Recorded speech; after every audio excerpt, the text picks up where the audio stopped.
Hello and welcome back to Parc, Ferme, Parlay with Kieran Downey. If I sound exhausted, it's because I am. I've just hauled an 8-foot Christmas tree up 2 flights of stairs. And whew, that is tiring work. But we are not here to discuss Christmas. We are here to discuss the practice sessions for the final Formula One race weekend in Abu Dhabi. And I still don't think it's clear in these sessions who will prevail at the top. I think it is still very much all to play for, and we'll sort of dive into that as we go through the two sessions. So let's kick things off with FP1, and topping the timing sheets in FP1 was Charles Leclerc, followed by Lando Norris and Lewis Hamilton. We also had 6 rookies taking part in FP1. That was Arthur Leclerc in place of Carlos Sainz, Isaac Hadjar in place of Max Verstappen, Luke Browning in place of Alex Albon, Felipe Drugovich in place of Lance Stroll, Ayumu Iwasa in place of Yuki Tsunoda, and Ryo Hirakawa in place of Oscar Piastri. So let's talk about the rookies, and we'll kick things off with Luke Browning in place of Alex Albon. Browning finished the session in P20, about 2 seconds off the pace. I'm not really expecting any of these rookies to really light up the timesheets and be at the front of the pack along with the sort of top dogs, but he was noted for impeding Isaac Hadjar quite a few times and was actually shown a black and white flag. I feel it is a bit different with some of these rookie sessions, especially when it gets to this time of year, and especially with rookies that aren't really tapped for moving on up into F1. I do think it is just a case of getting used to driving Formula One machinery, getting used to driving Formula One machinery around these tracks. Yes, they do it in F2, but it is a very big difference between driving a Formula 2 car and a Formula 1 car. Next up, we had Arthur Leclerc, who finished the session P18.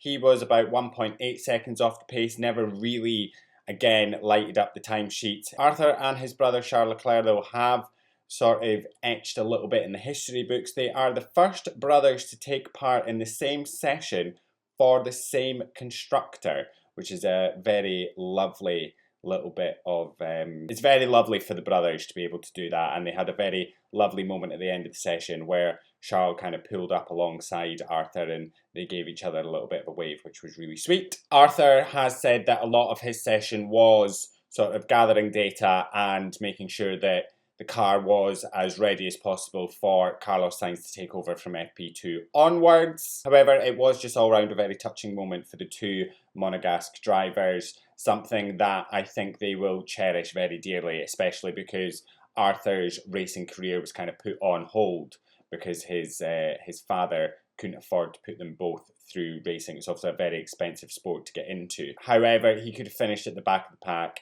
and being 5 seconds off the pace. Their dad would be so proud of the both of them. So just a very heartwarming, touching moment there. Important to note that Arthur Leclerc did say that the soft tyres were degrading really heavily on a sort of second run. So that will be interesting in qualifying, because I can't imagine the soft tyres are going to get used during the race at all. I imagine it'll be a medium and hard that we're looking at. Next up was Ayumu Iwasa, who finished P17. He was about 1.8 seconds off the lead.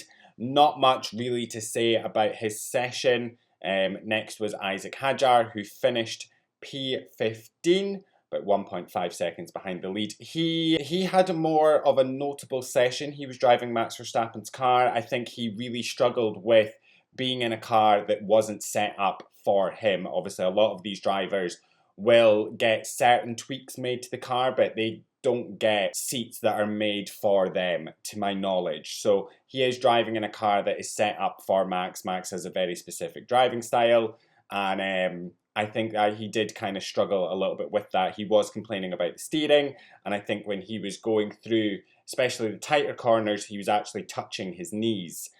So just not really set up for him, not really his fault. As I said, he was getting impeded quite a bit by Luke Browning. Isaac Hadjar was also noted for speeding in the pit lane. Red Bull fined £900 for that. He was going 8.2 kilometres over the speed limit for the pit lane. I was very interested to see what Isaac can do, especially because he is it is rumoured that he will be stepping up to the Racing Bull seat for 2025. No confirmation yet on what is going on with Checo. Christian Horner has come forward and said that, maybe offering Checo that contract earlier on in the year wasn't the right move to do because his performance obviously wasn't great then and it hasn't actually improved. We still don't know if he's going to be leaving or not. He does obviously have the contract, but Craig Slater pointed out during the FP1 broadcast that actually it doesn't state that he has to be driving competitively for the team. He could be signed with the team to be doing show runs and media and all this kind of stuff. So he may still be a Red Bull driver, but he may not be a competitive Red Bull driver. So very interesting to see what happens there. Isaac Hadjar also did say to the press that he would be moving to Racing Bulls next year, and I just don't believe that they're going to get rid of Yuki Tsunoda or Liam Lawson. Yuki is obviously confirmed for next year. No confirmation about Liam Lawson yet, but I can't imagine they're going to get rid of him. So I do imagine that Checo may still stay with the team, but he won't be racing competitively and will be replaced by either Yuki or Liam, and Hadjar will move up. I imagine we'll find out pretty quickly after the F1 weekend has finished. The next rookie driver was Ryo Hirakawa. He finished P14, about 1.5 seconds off as well, just in front of Hadjar. Again, not much to note from his session. He finished the session, he kept it out the wall, he didn't really have any major moments, so fairly decent from him. And then finally, Felipe Drugovich, who finished P9, 1.1 seconds off the pace. Very good session for Felipe Drugovich. This is someone who has won the F2 Championship and has never really been given a shot at an F1 seat. He's currently the reserve driver for Aston Martin, and I think he's a great driver. I think it's a shame he's not actually competitively racing, and I hate to say it, but I would actually, if I was running the Formula One team down at Aston Martin, I'd be signing Felipe Drugovich over Lance Stroll. I'm just saying. But I don't run Aston Martin, and that's not my call to make. But pretty decent session from Felipe Drugovich. Now, other things to note in FP1. Mercedes being fairly alright this session. They finished Hamilton P3, Russell P4. Russell not too happy with the brakes. He was complaining a little bit about that, but seems to be that they might be a little bit more competitive this time round, which I do have hopes that Mercedes will be able to round the season off fairly decently, especially with it being Hamilton's last race for that team. I don't want it to be terrible for them. So even in FP2, Hamilton did finish all right. Russell was quite off the pace, but I'm hoping for Hamilton at least he can finish fairly decently. Fernando Alonso, who did finish P11, did come over the radio at the end of the session and say that it was the worst car ever. I do think he was also caught up in quite a lot of traffic. He was saying that he would like to just sort of take control from now on when he goes out. But we'll keep an eye on that one. Could they be in trouble this weekend? I hope not. And finally, well, actually, we've got Williams as well. Williams will be taking both drivers will be taking a 5-place grid penalty. They have both taken new gearboxes. So each driver, Colapinto and Albon, will be taking penalties. Colapinto finished the session P7, and obviously Albon didn't run this session at all. He was out for Luke Browning. Luke Browning obviously finishing P20. Can they get points? I really hope so, but I can't imagine they will. Regardless of if they do or not, they're still going to be finishing P9 in the championship. They're kind of in a no man's land P9 that Cyber will not be able to catch up to them, and they won't be able to catch up to, I believe it's RB that is next in the championship. And then the big point is Charles Leclerc. Charles Leclerc, who missed about the first 20 minutes of the session, 20 minutes, half an hour of the session, because there was issues with his car. They were fixing his engine. He has, however, taken a new battery pack, which means he will get a 10-place grid penalty. Now, I was very cocky at the end of that session, especially with him topping the timesheets. I obviously want Ferrari to win the championship, and I also want Charles Leclerc to come second. And even if he qualifies on pole, he will automatically be starting P11. I do think it might be a bit of a struggle for him. It is a little bit harder to overtake in Abu Dhabi. There was, I think, about 60 overtakes last year. Hoping for a little bit more this year because I'm hoping that my man can pull forward. I need him to have a decent qualifying session. And he was doing fairly decently. In fact, he did the best in FP1, and I want him to do well, and I am still fingers, toes, arms, legs, everything is crossed that can physically be crossed because I really want Charles Leclerc to prevail. So we will see what happens over the rest of the weekend. All right, next up was FP2, and topping the timesheets was Lando Norris, Oscar Piastri, and Nico Hülkenberg. Lando and Oscar being 1 and 2, I kind of expect. Now, remember, FP2 is the most competitive session. It is at the time of day that qualifying will happen and that the race will happen. So I do expect the McLarens to be at the front of the pack. Interestingly, though, Lando and Oscar's team principal, Andrea Stella, said just before the session that they sort of looked at Charles Leclerc's FP1 lap that got him his P1 lap time, and they believe that the Ferrari is actually the car to beat this weekend. So fingers crossed Ferrari pull it out the bag.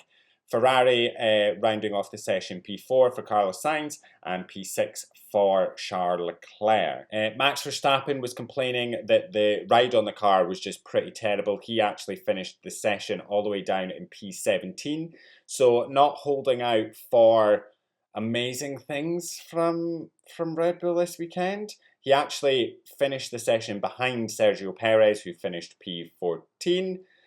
So keeping an eye on that, but at the end of the day, what does it matter? They're going to finish P3 in the championship, and Max has already won the drivers. Am I the only one as well that is sick, fed up of hearing about the drama between George and Max? I'm so over it. I don't care enough about it, to be completely honest with you. It was interesting when we were going through it last week and all the stuff that came out in Media Day yesterday, but we just keep talking about it and we keep picking on the sound bites, and I just don't care.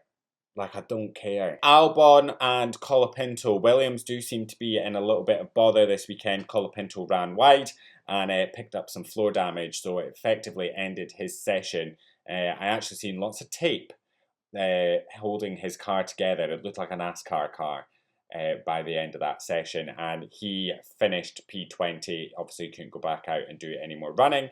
And then Alex Albon had a little bit of an issue.